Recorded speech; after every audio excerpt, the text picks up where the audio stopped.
Refund is not the solution for everything. I'm telling you. Cancel this shit. No, I am going to record. I am going to record everything. I can record. Coastal Kannada ವೀಕ್ಷಿಸುತ್ತಿರುವ ಎಲ್ಲ ಸ್ನೇಹಿತರಿಗೂ ನಮಸ್ಕಾರ. Coastal ಕನ್ನಡದ ಮತ್ತೊಂದು ವಿಡಿಯೋಗೆ ಸ್ವಾಗತ. ಇವತ್ತಿನ ವಿಡಿಯೋದಲ್ಲಿ ನಾವು ನಿಮಗೆ ಪೆದ್ದಿ ಸಿನಿಮಾದ ಬಗ್ಗೆ ಒಂದಿಷ್ಟು ಮಾಹಿತಿ, ಒಂದಿಷ್ಟು ಅಪ್ಡೇಟ್ಸ್ಗಳನ್ನು ನಿಮ್ಮ ಮುಂದೆ ನಾವು ಪ್ರಸ್ತುತಪಡಿಸ್ತಾ ಇದ್ದೀವಿ. ನಿಮಗೆಲ್ಲ ಗೊತ್ತಿರುವಂತೆ ಪೆದ್ದಿ ಸಿನಿಮಾ ದೊಡ್ಡ ಸಿನಿಮಾ, 3 ಗಂಟೆ ಸಿನಿಮಾ. ಈ ಸಿನಿಮಾವನ್ನು ವೀಕ್ಷಣೆ ಮಾಡೋದಕ್ಕೆ ಹೋದರೆ 3 ಗಂಟೆ ಆಗಿಲ್ಲ, ಬದಲಾಗಿ 5 ಗಂಟೆ ಆಗಿತ್ತು. ಅಷ್ಟು ದೊಡ್ಡದಾಗಿ ಆಗಿದ್ದೇನು? ಸಿನಿಮಾಗೆ ಏನು ಆ್ಯಡ್ ಆಯಿತು ಅಂತ ಕೇಳಿದರೆ ಆ್ಯಡ್ ಏನಾಗಿಲ್ಲ, ಬದಲಾಗಿ ಸಮಸ್ಯೆ ಆಗಿದೆ. ಸಿನಿಮಾ ವೀಕ್ಷಣೆ ಮಾಡ್ತಾ ಇದ್ದಂತೆ ಒಂದಿಷ್ಟು ದೃಶ್ಯಗಳ ಆಡಿಯೋ ಕಟ್, ಹೀಗೆ ಸಮಸ್ಯೆ ಆಗಿ ಅದನ್ನು ಹೇಳಿ ಮತ್ತೆ ಸಮಸ್ಯೆ ಪರಿಹಾರ ಆಗಿ ತಿರ್ಗಾ ಸಿನಿಮಾ ಪ್ಲೇ ಆಗಿ ತಿರ್ಗಾ ಅದೇ ಸಮಸ್ಯೆ ಆಗಿ ಸಿನಿಮಾ ವೀಕ್ಷಣೆ ಮಾಡಲಿಕ್ಕೆ ಬಂದವರ ಪಾಡು ಹೇಳತೀರದಾಗಿದೆ.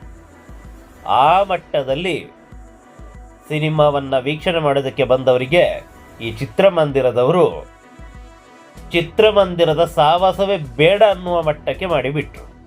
ಇದಾಗಿರೋದು ಎಲ್ಲಿ ಅಂತ ಕೇಳಿದರೆ ಹೈದರಾಬಾದಿನಲ್ಲಿ. ಇದನ್ನು ವೀಕ್ಷಕರೊಬ್ಬರು ಚಿತ್ರೀಕರಣ ಮಾಡಿ ಸಾಮಾಜಿಕ ಜಾಲತಾಣಗಳಲ್ಲಿ ಹಂಚಿಕೊಂಡಿದ್ದಾರೆ, ಹಾಗೆ ತಮ್ಮ ಅನುಭವಗಳನ್ನು ಹೇಳ್ಕೊಂಡಿದ್ದಾರೆ. ಅಷ್ಟಕ್ಕೂ ಅಲ್ಲಿ ಏನಾಯಿತು ಅದನ್ನೊಮ್ಮೆ ನೋಡ್ಕೊಂಬರೋಣ. Refund is not the solution for everything. I'm telling you. Cancel this shit. No, I am going to record. I am going to record everything. I can record. I have rights. This is my phone. I have rights. You are నువ్వెందుకు record చేయాలి? నేను ఎన్నిసార్లు చూపించిన. I'm recording everybody. Okay? I'm recording everybody. Yeah. Guys, can I record you guys? Yes. I can, dude. I can. I paid money for it. I paid money for the show. I paid money for the show. I paid money for the time. ಚಿತ್ರಮಂದಿರದವರು refund ಮಾಡ್ತೀನಿ ಅಂತ ಹೇಳ್ತಾ ಇದ್ದಾರೆ. ಆದರೆ ಕುಟುಂಬ ಸಮೇತರಾಗಿ ಚಿತ್ರಮಂದಿರಕ್ಕೆ ಬಂದವರ ಪಾಡೇನು? ಅಷ್ಟು ಬಂದಿದ್ದಾರೆ. ಎಲ್ಲ ಕೆಲಸ ಬಿಟ್ಟು ಸಿನಿಮಾವನ್ನು ವೀಕ್ಷಣೆ ಮಾಡಲಿಕ್ಕೆ ಬಂದಾಗ ಈ ರೀತಿಯಾದ ಸಮಸ್ಯೆ. ರೀಫಂಡ್ ಮಾಡಿದ್ರೆ ಎಲ್ಲವೂ ಪ್ರಾಬ್ಲಮ್ ಸಾಲ್ವ್ ಅಂತ ಅರ್ಥನಾ? ಸಮಯ ಯಾರು ಕೊಡ್ತಾರೆ?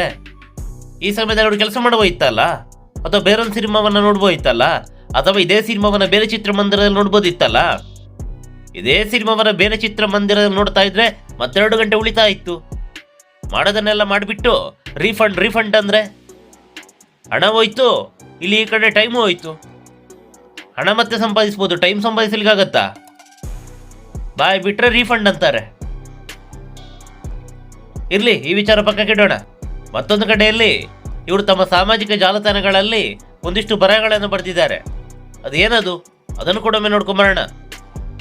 ಪೆದ್ದಿ ಚಲನಚಿತ್ರಕ್ಕಾಗಿ ಸಿನಿಪೋಲಿಸ್ DSL ವರ್ಚುವಲ್ ಮಾಲ್ ಉಪ್ಪಲ್ನಲ್ಲಿ ನನಗೆ ಕೆಟ್ಟ ಅನುಭವ ಆಯಿತು. ಅದನ್ನು ಆಡಿಯೋ ಇಲ್ಲದೆ ಪ್ಲೇ ಮಾಡಲಾಯಿತು. ನಾವು ಅವರ ಮೇಲೆ ಹಲವಾರು ಬಾರಿ ದೂರು ನೀಡಿದ್ದೇವೆ. ಇದು ಸಮಯ ವ್ಯರ್ಥ ಮತ್ತು OTT ಹೆಚ್ಚು ಉತ್ತಮವಾಗಿದೆ ಎಂದು ಅನಿಸಿತು.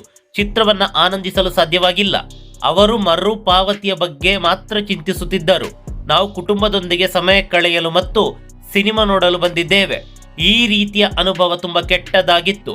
ನಾವು ಸಿನಿಮಾ ನೋಡಲು ಸುಮಾರು 5 ಗಂಟೆಯನ್ನ ಕಳೆದೆವು ಅಂತ ತಮ್ಮ ಸಾಮಾಜಿಕ ಜಾಲತಾಣಗಳಲ್ಲಿ ಇವರು ಬರ್ಕೊಂಡಿದ್ದಾರೆ. ಇಂಥ ಘಟನೆಗಳಿಂದಲೇ ಅದೆಷ್ಟೋ ಮಂದಿ ಚಿತ್ರಮಂದಿರಕ್ಕೆ ಹೋಗದೆ OTTಯಲ್ಲಿ ಸಿನಿಮಾವನ್ನು ವೀಕ್ಷಣೆ ಮಾಡೋದು. ಎಲ್ಲರೂ OTTಯಲ್ಲಿ ನೋಡ್ತಾರೆ ಅಂತ ಹೇಳ್ತಾರಲ್ಲ, ಕಾರಣ ಏನು? ಅದಕ್ಕೆ ಕಾರಣ ಯಾರು? ಒಂದು ವಿಚಾರ ಬೇಗ ರಿಲೀಸ್ ಆಗೋದಂತಾಗಿರ್ಬೋದು, ಮತ್ತೊಂದು ವಿಚಾರ ಇದೇ ರೀತಿಯಾದ ಅನುಭವಗಳು. ಒಂದಿಷ್ಟು ಚಿತ್ರಮಂದಿರದವರ ವರ್ತನೆ ಕೂಡ ಅದೇ ಥರ ಆಗಿರುತ್ತೆ. ಮತ್ತೊಂದು ಕಡೆಯಲ್ಲಿ ನೋಡಿ ಈ ಥರದ್ದು ಅನುಭವ. ಇವರ ವರ್ತನೆ ಏನು ಸಮಸ್ಯೆ ಇಲ್ಲ, ಆದರೆ ತಾಂತ್ರಿಕ ಸಮಸ್ಯೆ. ಇಲ್ಲಿ ಚಿತ್ರಮಂದಿರದವರ ಸಮಸ್ಯೆ ಆಯಿತೋ ಅಥವಾ ಸ್ಯಾಟಲೈಟ್ ಸಮಸ್ಯೆ ಆಯಿತು, ಉತ್ತರ ಗೊತ್ತಿಲ್ಲ. ಒಟ್ಟಾರೆಯಾಗಿ ಇದರಿಂದ ಸಮಸ್ಯೆ ಅನುಭವಿಸಿರೋದು ಮಾತ್ರ ಪ್ರೇಕ್ಷಕರೇ. ಅಲ್ಲಿ ಸಮಯ ವ್ಯರ್ಥ, ದುಡ್ಡು ವ್ಯರ್ಥ, ಎಲ್ಲನೂ ವ್ಯರ್ಥನೇ. ಕುಟುಂಬದೊಂದಿಗೆ ಒಂದು ಸಿನಿಮಾವನ್ನು ವೀಕ್ಷಣೆ ಮಾಡಲಿಕ್ಕೆ ಹೋದಾಗ ಈ ರೀತಿಯಾದ ಕೆಟ್ಟ ಅನುಭವ ಆದರೆ ಪ್ರೇಕ್ಷಕರ ತಾಳ್ಮೆಯ ಕಟ್ಟೆ ಒಡೆದಿರುತ್ತೆ. ಹೌಸ್ಫುಲ್ ಪ್ರದರ್ಶನ ಬೇರೆ ಆಗಿತ್ತು. ಏನು ಮಾಡೋದು? ಆ ಬಳಿಕ ಏನಾಯಿತೋ ಗೊತ್ತಿಲ್ಲ. ಒಟ್ಟಾರೆಯಾಗಿ ನಾವೊಂದು ಉತ್ತಮ ಸಿನಿಮಾವನ್ನು ಕುಟುಂಬ ಸಮೇತರಾಗಿ ವೀಕ್ಷಣೆ ಮಾಡಬೇಕು ಅಂತ ಚಿತ್ರಮಂದಿರಕ್ಕೆ ಬಂದಂಥ ಪ್ರೇಕ್ಷಕರಿಗೆ ನಿರಾಸೆ ಆಗಿರೋದೊಂದು ಸುಳ್ಳಲ್ಲ. Refund is not the solution for everything. I'm telling you. Cancel this shit. No, I am going to record. I am going to record everything. I can record.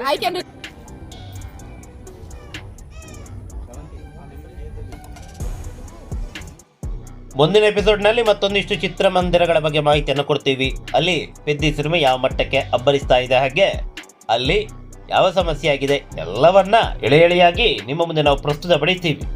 ನಮಸ್ಕಾರ.